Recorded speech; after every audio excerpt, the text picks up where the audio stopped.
Jangan sampai orang tua sudah di lubang kubur baru menaati.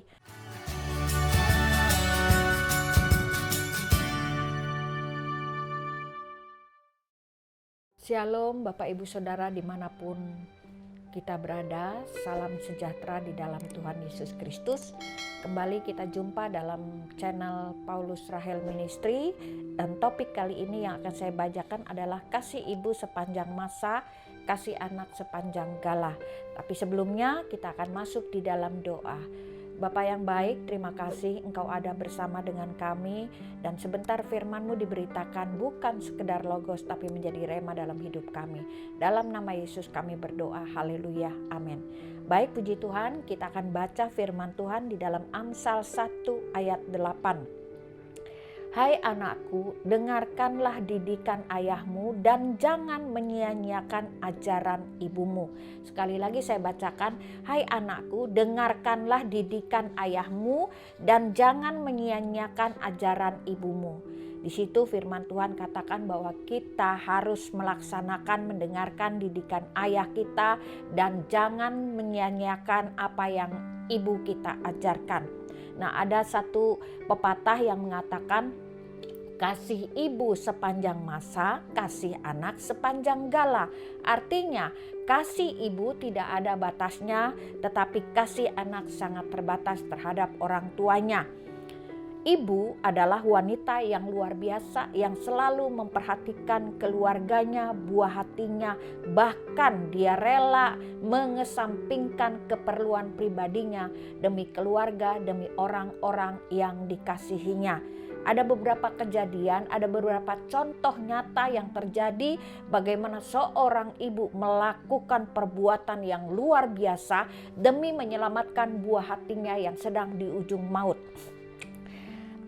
Kisah yang pertama, kejadian tragis di Mall Jingzhou, Cina.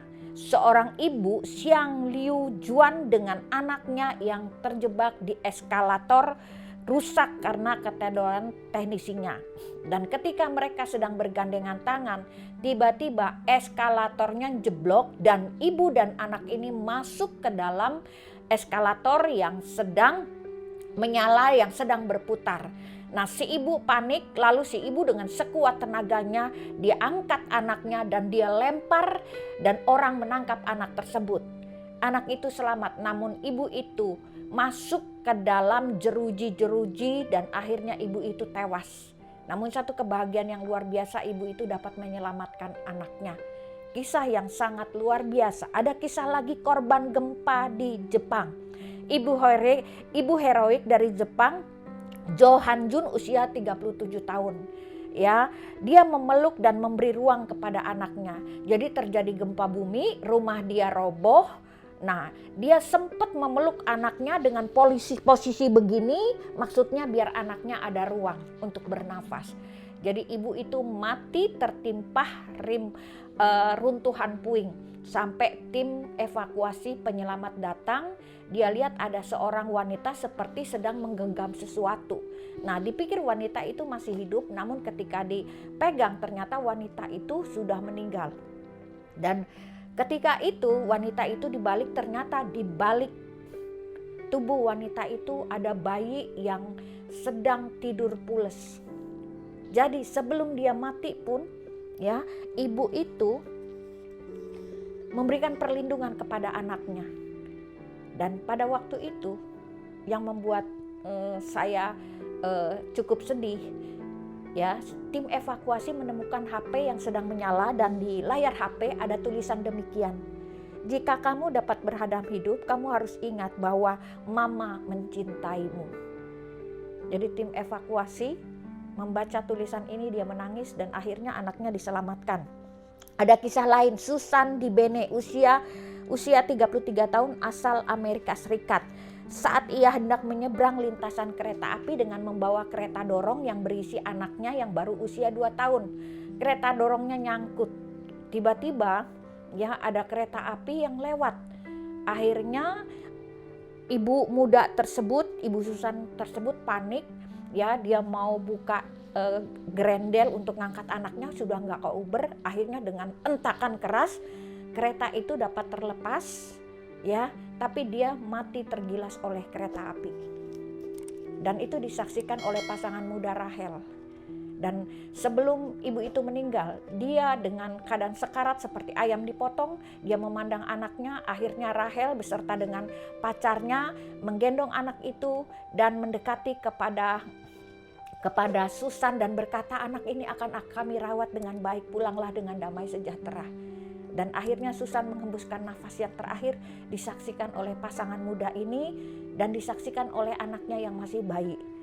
Nah, kalau kita lihat ya, sebenarnya bisa saja ibu itu menyelamatkan diri, tapi dia rela kehilangan nyawanya demi menyelamatkan buah hatinya. Dari kisah-kisah tersebut dapat kita simpulkan bahwa ibu dapat melakukan hal-hal yang luar biasa, dapat melakukan hal-hal yang di luar nalar, bahkan bisa melakukan hal yang paling gila demi menyelamatkan buah hatinya. Waktu saya pelayanan di Singapura, saya berjumpa dengan satu pasien. Ya, pasien itu lahir dengan tulang sumbing dan mengalami banyak masalah. Tapi karena ya mamanya yang luar biasa, akhirnya anak itu sampai sekarang tetap bertahan, bahkan anak itu menjadi saksi yang luar biasa. Nah, kalau kita lihat seorang ibu rela berkorban nyawanya, seorang ibu rela kehilangan kemerdekaannya. Karena apa? Ada lahir seorang bayi yang membuat dia terjajah, namun walaupun dijajah oleh bayi yang baru lahir, dia merasa bahagia. Kesakitan dan penderitaan yang dialami waktu proses kelahiran ya dapat ditutupi dengan kelahiran anak yang didambakannya. Seorang ibu rela korbankan hartanya demi anak yang dikasihinya. Seorang ibu rela korbankan harga dirinya demi anak yang dikasihinya. Untuk itu para pemirsa, untuk itu para adik-adik muda, selagi ada kesempatan, taatilah orang tuamu. Firman Tuhan katakan di dalam Efesus 6 ayat 1-3, hai anak-anak, taatilah orang tuamu di dalam Tuhan. Karena haruslah demikian, hormatilah ayahmu dan ibumu. Ini adalah suatu perintah yang penting, seperti yang nyata dari janji itu, supaya kamu bahagia dan panjang umurmu di bumi. Jadi selagi ada kesempatan, taatilah orang tuamu. Jangan sampai orang tua sudah di lubang kubur baru menaati. Pernah ada satu kisah batu belah. Bagaimana anaknya begitu nakal, orang tuanya nggak tahan, suaminya juga nggak bagus, orang tuanya menangis dan dia bertal, batu belah, batu belah, batu belah, belahlah dirimu dan telanlah aku. Dia nyanyi terus. Saya nggak tahu ini kisah dongeng atau kisah nyata, tapi ini dari cerita dari suatu daerah. Akhirnya batu itu terbelah dan ibu itu masuk. Ibu itu masuk lalu batu itu menutup kembali, hanya rambut ibu yang panjang yang tergerai keluar. Sehingga ketika anaknya, suaminya melihat bahwa istrinya, mamanya sudah tertelan oleh batu belah, mereka baru menangis. Nggak ada artinya, saudara. Jadi selagi ada kesempatan, yuk senangkan hati ibumu. Ya, jadilah anak yang bijak. Amsal 10 ayat 1. Anak yang bijak mendatangkan sukacita kepada ayahnya, tetapi anak yang bebal adalah kedukaan bagi ibunya. Jadilah anak yang bijak yang dapat menyenangkan hati orang tuamu. Hidup ini adalah kesempatan. Hidup ini melayani Tuhan. Dan salah satu melayani Tuhan adalah hormati orang tuamu. Yang ketiga, jangan menghina ibu. Amsal 23 ayat 22. Dengarkanlah ayahmu yang memperanakan engkau dan janganlah menghina ibumu kalau ia sudah tua. Kadang-kadang ya, anak waktu kecil disekolahin, dikuliahin. Ketika anak dewasa menjadi konglomerat yang sukses. Lalu ketika ibunya datang di tengah-tengah undangan konglomerat, mereka malu mengakui ibunya. Apalagi kalau ibunya mungkin punya cacat dan lain sebagainya. Tapi firman Tuhan katakan jangan menghina ibumu. Karena sorga ada di bawah telapak kaki itu. Nah saudara, kalau engkau ingin diberkati Tuhan, hormati orang tuamu, sayangi orang tuamu, jenguk orang tuamu. Terkadang ya ibu itu pandai berbohong. Kalau waktu kecil mungkin hidup kita kekurangan. Ayo mama ikut makan. Enggak, mama sudah kenyang. Padahal mama pun lapar, tapi karena persediaan makanan terbatas. Mama punya uang, ya mama punya uang, tenang aja nanti SPP kamu mama bayar. Padahal dia nggak ada uang. Jadi apapun akan dilakukan oleh seorang ibu demi kebahagiaan buah hatinya. Bahkan untuk memberi penghargaan kepada ibu, ada istilah-istilah yang memakai istilah ibu. Ada ibu kota, nggak ada bapak kota. Ya, ada ibu pertiwi, nggak ada bapak pertiwi. Ada ibu jari, nggak ada bapak jari. Bahkan di Marga Batak ada pasar ibu, nggak ada pasar bapak. Jadi hari ini, engkau yang masih punya ibu, jangan sampai terlambat senangkan hati orang tuamu. Amin. Tuhan memberkati. Kita berdoa. Tuhan, terima kasih. Kalau hari ini mungkin kami sudah banyak kurang ajar kepada orang tua yang membuat hati ibu berduka, yang membuat hati mama berduka. Ampuni kami Tuhan. Ampuni Tuhan. Kasih kesempatan kepada kami Bapa untuk menyenangkan hati orang tua kami. Tuhan ampuni kami. Tuhan, kalau mungkin ada di antara pemirsa yang sudah banyak melukai hati ibumu, yang sudah banyak menghina ibumu, pada hari ini bertobat. Bertobat dan minta ampun kepada Tuhan. Karena apa? Firman Tuhan katakan, kalau ingin engkau lanjut usia, hormatilah orang tuamu supaya panjang umurmu. Terima kasih Bapak, kami menyerahkan seluruh ibu-ibu di dunia.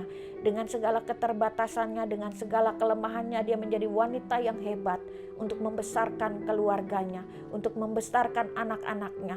Bahkan kemerdekaannya pun dirampas karena lahirnya seorang bayi. Terima kasih Bapak, terima kasih. Kami berdoa Tuhan berkati para ibu yang ada di dunia ini.